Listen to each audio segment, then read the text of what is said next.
Band එකකින් මොහොත කාටද මේ සිග්ම කියන බෑන්ඩ් එකේ සිං කරන අයට කෝඩ් එකක් ගහලා දීලා තියාගන්න බැරුව කොච්චර ලැජ්ජද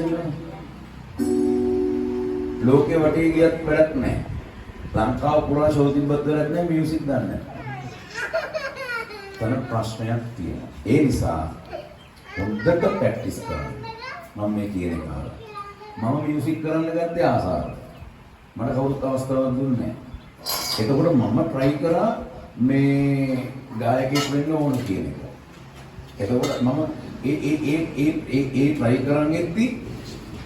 මගේ ගමේවත් ෂෝ එකක් මට දුන්නේ නැහැ නමුත් මම අතෑරියේ නැහැ මම ගායකයෙක් වෙනවා කියලා මගේ ආච්චි අම්මා මාව එක්කන් ගිහිල්ලා ස්ටේජ් ළඟ පැය ගණන් ඉඳලා සමානක් කරලා රෑ 8ට විතර ගිහිල්ලා පවුද උදේ 7යි එක සින්දුවක් කියන්නම් ඒකත් බැනුම් අර අපි පොඩි පවුඩර් දාලා ලස්සන ඇඳුමක් කන්දලේ ඇඳුමක් ජරා වෙලා ආයෙ නැගිලා අපි එහෙමයි දැන් ඕගලන්ට මේ සුදත් මාමා ඉන්නවා එතකොට අපි ඉන්නවා මෙයා දෙයක් කිව්වොත් අපි කරනවා දැන් ඕගලන්ගේ ලබන මාස 20 ෂෝ එකක් තියෙනවනේ ඒ ෂෝ එකේ සූදානම් මදින් එම් බලන්න මට නම් මදි ඇත්ත කතා කරන්නේ මට නම් මම මේ ඕගලන්ගේ පුතේ මේ ඇත්තම ඕගලන්ගේ මියුසික් එපා කරනවා කියන්න බෑ එතකොට ඔයාලා මොකද දන්නද වෙන්නේ අන්න එතකොට තමයි මොරාල් එක වෙන්නේ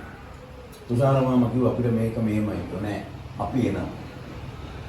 දැන් සමහරක් වෙලාවට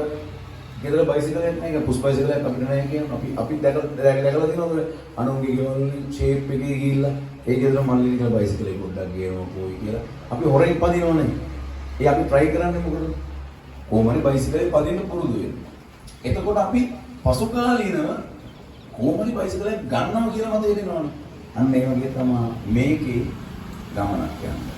අරගලන්ට ලංකාව පුරා ෂෝ තියෙනවා මම මහරජා ප්‍රියයි. ඒගොල්ලෝගේ බස් එක මැදිරි ගිහින් යනවා. අපිටත් ඒක ඕන.